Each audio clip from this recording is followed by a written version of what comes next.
नमस्कार साथियों, स्वागत है आपका इतिहास की क्लास में। इससे पहले हमने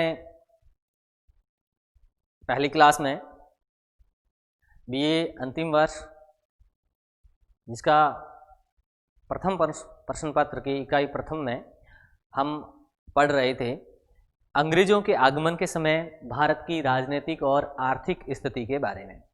तो हमने भारत की राजनीतिक स्थिति के बारे में पढ़ा कि जब भारत में अंग्रेजों का आगमन होता है तो उस समय भारत की राजनीतिक स्थिति कैसी थी, क्योंकि औरंगजेब की मृत्यु के बाद कोई केंद्रीय सत्ता का नियंत्रण राज्यों पर नहीं रहा था और अनेक जो प्रांतीय राज्य थे वह स्वतंत्र हो गए थे, अपने आप को स्वतंत्र मान लिया था।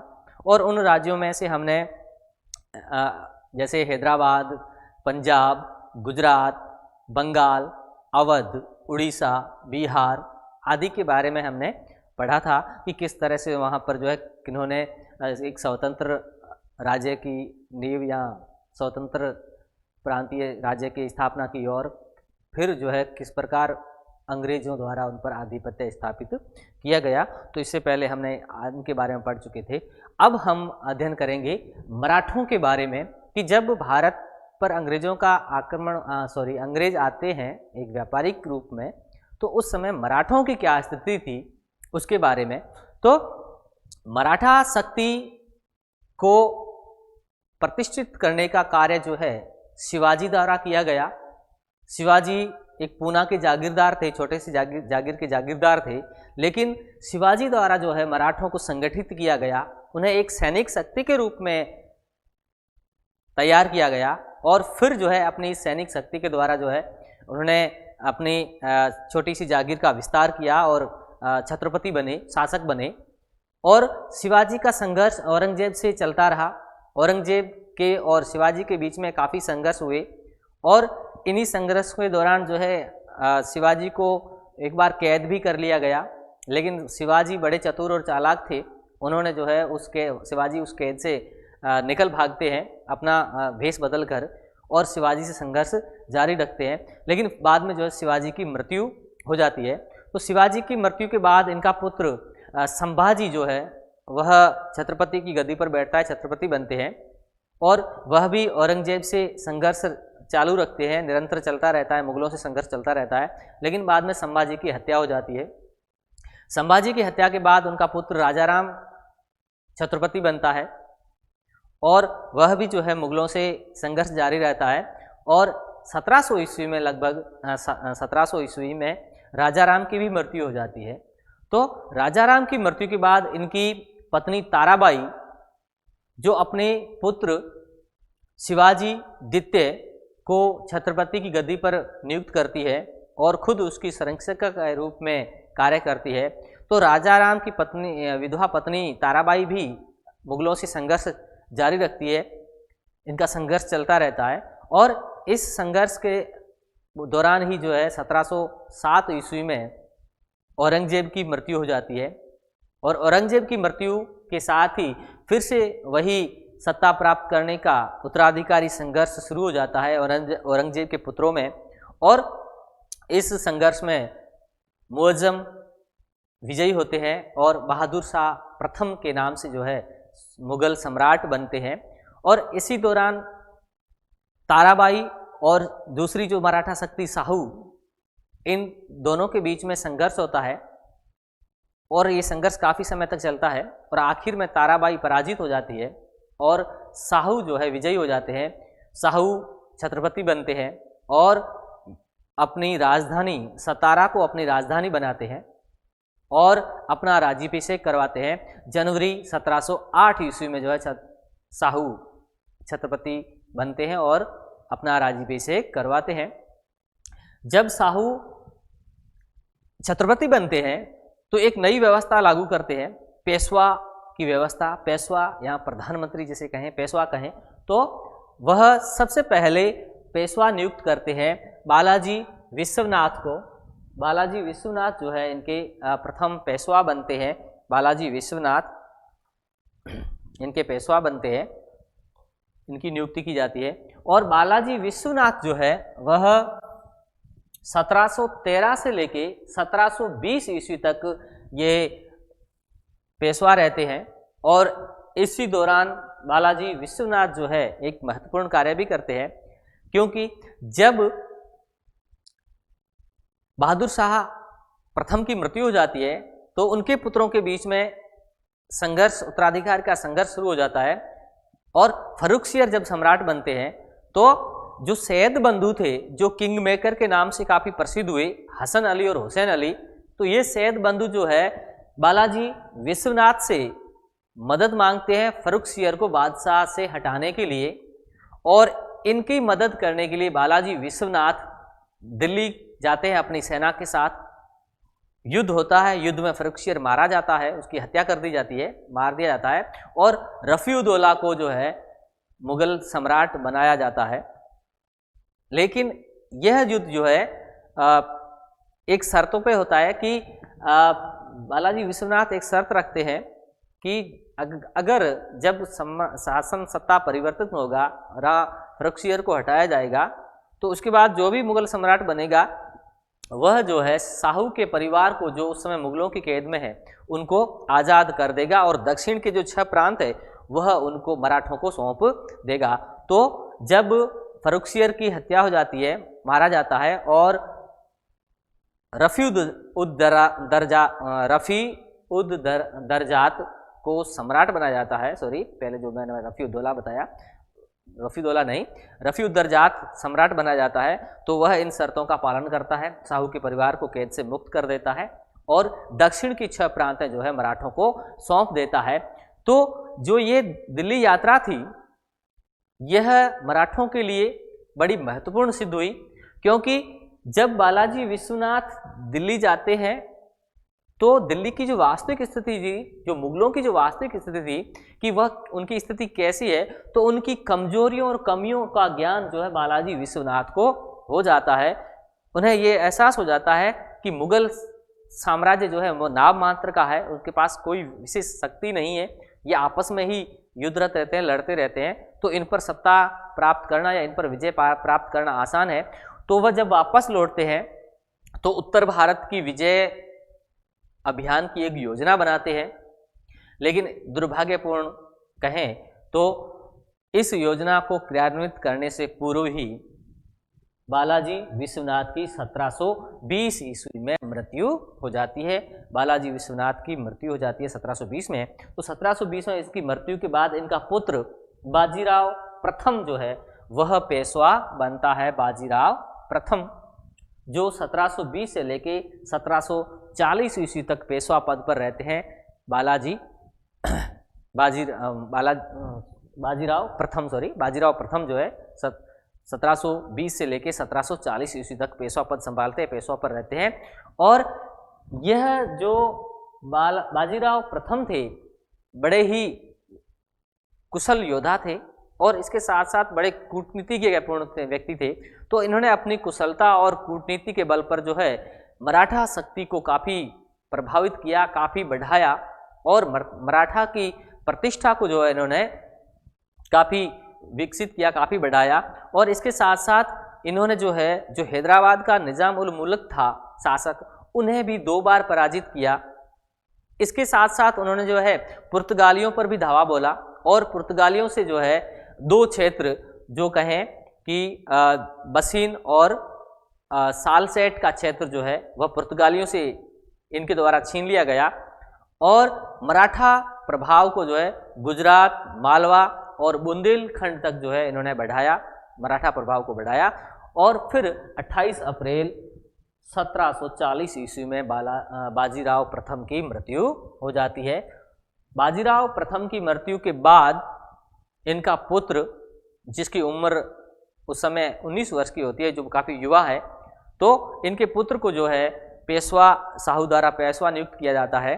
और ये जो है 1740 से लेके 1761 तक पेशवा पद पर रहते हैं और इस दौरान काफ़ी महत्वपूर्ण कुछ काम भी करते हैं और इनको पेशवा नियुक्त किया जाता है। बाजीराव के समय मराठा साम्राज्य का प्रसार आंतरिक व्यवस्था और भौतिक समृद्धि की दृष्टि से जो है काफ़ी उन्नति हुई। वह मराठा साम्राज्य वह अपनी उन्नति की चरम सीमा पर पहुंच गया और ये इतने शक्तिशाली पेशवा हुए जो बाजीराव प्रथम थे, यह बालाजी बाजीराव तीसरा जो बनता है वह बालाजी बाजीराव जो 1740 से लेकर 1761 तक रहते हैं। ये काफ़ी प्रभावशाली थे और शासन की समस्त बागडोर जो है वह अपने हाथ में ले लेते हैं, काफ़ी साम्राज्य का प्रसार करते हैं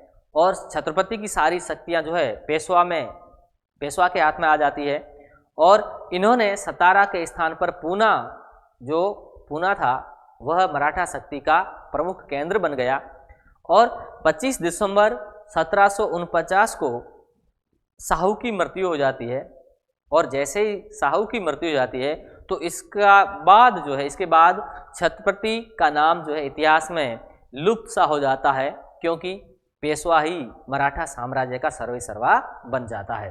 तो इस प्रकार से जो है मराठा शक्ति पेशवा के हाथ में आ जाती है। जहां 18वीं सदी के मध्य में जब मराठे उत्तर भारत में अपना प्रभाव जमाने का प्रयास कर रहे थे, प्रयत्नशील थे अपने प्रभाव जमाने के लिए, उसी समय विदेशी अफगानों के आक्रमण से भारत की स्थितियां में एक नया परिवर्तन आया, क्योंकि अफगानों ने भारत पर आक्रमण किया और वह आक्रमणकारी था अफगानिस्तान का अहमद शाह अब्दाली। इन्होंने आक्रमण किया। 1747 ईस्वी में अहमद शाह अब्दाली का अफगानिस्तान में उदय होता है और 1748 ईस्वी में उसने पहली बार पंजाब पर आक्रमण किया। तो पहली बार जो है अहमद शाह अब्दाली का आक्रमण होता है वह पंजाब पर होता है 1748 ईस्वी में और यह अहमद शाह अब्दाली का प्रथम आक्रमण था जो भारत पर हुआ। लेकिन इस आक्रमण में अहमद शाह अब्दाली पराजित हो जाते हैं और वापस अफगानिस्तान लौट जाते हैं। उसके बाद 1752 ईस्वी में फिर आक्रमण करते हैं पंजाब और मुल्तान पर और इस आक्रमण में अहमद शाह अब्दाली को सफलता प्राप्त होती है और ये जो है पंजाब और मुल्तान पर अधिकार कर लेते हैं और पंजाब और मुल्तान पर अपना पदाधिकारी नियुक्त करते हैं और फिर वापस लौट जाते हैं। उसके बाद फिर लौट के आते हैं 1757 ईस्वी में और इस बार जो है वह लाहौर पर आक्रमण करते हैं और लाहौर पर अधिकार कर लेते हैं। लाहौर पर अधिकार करने के बाद दिल्ली पर धावा बोला जाता है और दिल्ली को लूटा जाता है, खूब लूट खसोट की जाती है और दिल्ली में बहुत सारा धन संपदा जो है अब अहमद शाह अब्दाली के हाथ लगती है। और इसके बाद जो मथुरा था, मथुरा के आसपास के क्षेत्र को भी अहमद शाह अब्दाली द्वारा लूटा जाता है और इसी के दौरान अहमद शाह अब्दाली की सेना में महामारी फैल जाती है और महामारी के कारण जो है फैलने के कारण अहमद शाह अब्दाली को वापस अफगानिस्तान की ओर लौटना पड़ता है, यानी भारत छोड़ना पड़ता है। वह वापस लौट जाते हैं और मुगल साम्राज्य में उसका मीर बख्शी नजीब खां को मीर बख्शी अहमद शाह अब्दाली नियुक्त करते हैं लौटने से पूर्व। मीर बख्शी के पद पर जो है नजीब खां को और अपने पुत्र तैमूर शाह को पंजाब का गवर्नर नियुक्त करते हैं और वापस लौट जाते हैं। जैसे ही अब्दाली भारत से वापस लौटते हैं तो मराठे जो थे, जो अपने साम्राज्य विस्तार का मौका ढूंढ रहे थे, तो उनको एक मौका मिल जाता है और इनके वापस लौटने से की खबर सुनकर मराठा सेना नायक, दो मुख्य सेना नायक रघुनाथ राव और मल्हार राव होलकर, ये अपनी सेनाएं लेकर आगरा पर धावा बोलते हैं, आक्रमण करते हैं और नजीब जंग जो उस समय मीर बख्शी नियुक्त करके गए थे अहमद शाह अब्दाली, उनको पराजित किया जाता है रघुनाथ राव द्वारा और रघुनाथ राव जो है नजीब जंग को बंदी बना लेता है। लेकिन मल्हार राव होलकर जो है उनसे आग्रह करते हैं कि नजीब जंग को जो है छोड़ दिया जाए, तो उनकी रघुनाथ राव जो है उनको कैद मुक्त कर देते हैं, उनको छोड़ देते हैं। लेकिन यह जो आक्रमण और ये जो छोड़ने का कदम था मराठों का, यह इनके लिए बड़ा ही आत्मघाती सिद्ध होता है, बाद में बड़ा आत्मघाती सिद्ध हुआ। और इसके बाद मराठी जो है लाहौर पर आक्रमण करते हैं, धावा बोलते हैं, और लाहौर पर तैमूर शाह को वहाँ से खदेड़ देते हैं। और इसके बाद मराठे अटक तक जो है धावे मारते हैं और फिर वापस लौटते हैं। लेकिन वापसी से पूर्व जो है मराठे अदीना बेग को लाहौर का सूबेदार नियुक्त करते हैं और अहमद शाह बगस को जो है वह मीर बख्शी नियुक्त किया जाता है। अहमद शाह अब्दाली के अधिकारियों को पंजाब से भी निष्कासित कर दिया जाता है और इस निष्कासन की खबर जब अहमद शाह अब्दाली को लगती है तो वह बड़े क्रोधित होते हैं और फिर भारत आक्रमण की योजना बनाते हैं और फिर अपनी सेना लेकर ससैन्य वो भारत पर धावा बोल देते हैं। अहमद शाह अब्दाली का फिर से आक्रमण होता है और छुटपुट लड़ाइयाँ होती है मराठों और अहमद शाह अब्दाली के बीच में। लेकिन आखिर ये युद्ध होता है वो होता है इतिहास में पानीपत के तृतीय युद्ध के नाम से प्रसिद्ध है, जो मराठों और अहमद शाह अब्दाली के बीच में होता है। बड़ा भयंकर युद्ध होता है और निर्णायक युद्ध होता है। इस युद्ध में जो पानीपत का तृतीय युद्ध लड़ा गया वह 14 जनवरी 1761 ईस्वी में लड़ा गया और इस युद्ध में मराठे पूरी तरह से पराजित हुए, इनकी निर्णायक हार हुई और अनेक मराठा योद्धा इस युद्ध में मारे गए। और जो पेशवा थे उनका पुत्र विश्वासराव भी दुश्मन शत्रु सेना की गोली का शिकार होता है और उनकी मृत्यु हो जाती है। और जब उनकी मृत्यु का समाचार सदाशिवराव भाऊ को होता है तो वह बड़े क्रोधित होते हैं और क्रोध में अपना संयम खो बैठते हैं और अफगानों से अंधाधुंध युद्ध करना शुरू कर देते हैं। और युद्ध करते हुए सदाशिवराव भाऊ भी मारे जाते हैं, वीरगति को प्राप्त होते हैं। और जो मल्हार राव होलकर अपनी सेना लेकर इस युद्ध में शामिल हुआ था, लेकिन उसने इस युद्ध में पानीपत के तृतीय युद्ध में कोई रुचि नहीं दिखाई। वह अपनी सेना के साथ मूक दर्शक बनकर खड़ा रहा और जब मराठा शक्ति परास्त होने को आई या जब इनको एहसास हुआ कि मराठे अब पराजित हो जाएंगे, तब जो है अपनी सेना सहित जो है युद्ध से मैदान से भाग खड़ा हुआ, वहाँ से निकल गया, भाग जाता है। और मराठों के अनेक सेना नायक जो है इस युद्ध में वीरगति को प्राप्त होते हैं, मारे जाते हैं और भागते हुए हजारों मराठों को अहमद शाह अब्दाली की सेना द्वारा कैद कर लिया जाता है। और इस प्रकार लगभग 5 घंटे तक यह भीषण युद्ध चलता है और 5 घंटे के भीषण युद्ध के बाद आखिर में विजय अहमद शाह अब्दाली की होती है और मराठों की शक्ति को बड़ा आघात लगता है, बहुत इनकी प्रतिष्ठा को बड़ा आघात लगता है, क्योंकि जो मराठा शक्ति जिसे एक प्रमुख शक्ति के रूप में देखा जा रहा था, वह इस युद्ध से उस शक्ति को बड़ा आघात लगता है, इनकी प्रतिष्ठा को आघात लगता है। तो आखिर में जो है युद्ध अहमद शाह अब्दाली द्वारा जीता जाता है, जो पानीपत का तृतीय युद्ध के नाम से जाना जाता है, जिसमें मराठा शक्ति का काफ़ी आघात लगता है। तो युद्ध के परिणाम क्या रहे? तो युद्ध के परिणाम में सबसे पहली बात तो ये कि जो मराठा शक्ति थी उसकी प्रतिष्ठा को आघात लगा। जहाँ छोटे छोटे राजे जो है मराठा शक्ति से भय खाते थे, डर लगता था, अब जो है उनकी प्रतिष्ठा कम हो गई, मराठों की प्रतिष्ठा कम हो गई। और इसके साथ साथ जो है इनका पेशवा था बालाजी बाजीराव, उनका हृदय इस हार से टूट गया, इनको बड़ा आघात लगा और 23 जून 1761 ईस्वी को पेशवा की मृत्यु हो जाती है। और पेशवा की मृत्यु से मराठों पर नियंत्रण रखने वाला अब कोई नहीं रह जाता है। मराठे स्वच्छंद हो जाते हैं और आपस में जो है षड्यंत्रों में लग जाते हैं, अपने स्वार्थों की पूर्ति में लग जाते हैं।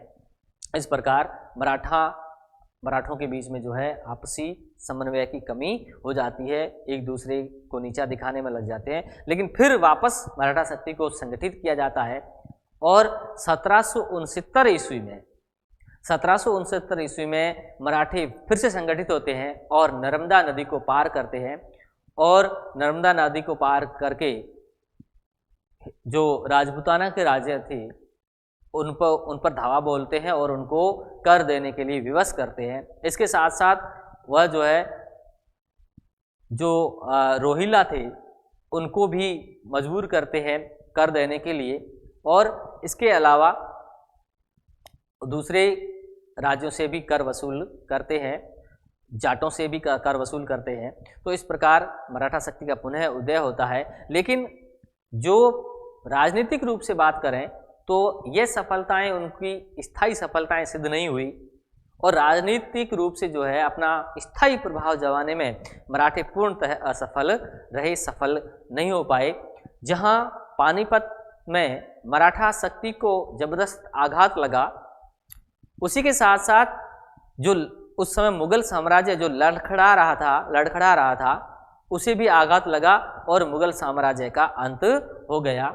इसी पानीपत के युद्ध में मुगल साम्राज्य का भी अंत हो गया, और भारत में प्रमुख शक्ति मराठों के पराभव को अंग्रेजों के लिए एक वरदान सिद्ध हुआ।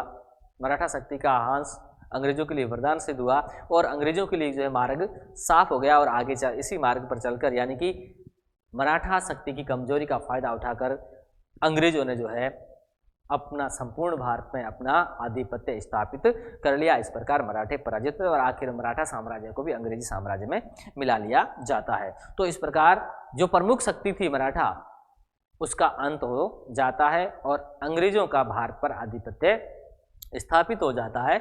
इसके अलावा 4 कंपनियां जो भारत पर आई, जो सबसे पहले जैसे पुर्तगाली आए, पुर्तगालियों के बाद डच आए, डच के बाद अंग्रेज आए, और चौथे नंबर पे फ्रांसीसी आए।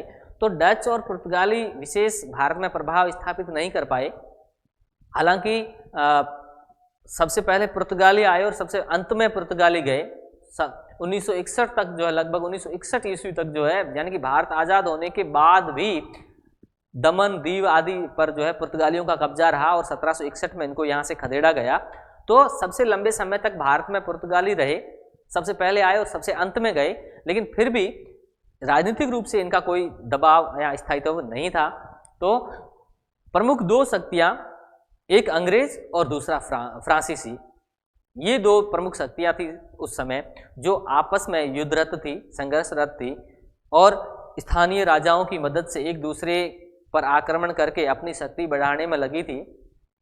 लेकिन आखिर में जो है इन दोनों शक्तियों में एक विजयी होते हैं, अंग्रेज विजयी होते हैं, और प्लासी और बक्सर का युद्ध, प्लासी युद्ध जो 1757 ईस्वी में लड़ा जाता है, और फिर 1764 ईस्वी में बक्सर का युद्ध होता है, और इन युद्धों से जो है बंगाल पर अंग्रेजों का आधिपत्य स्थापित हो जाता है।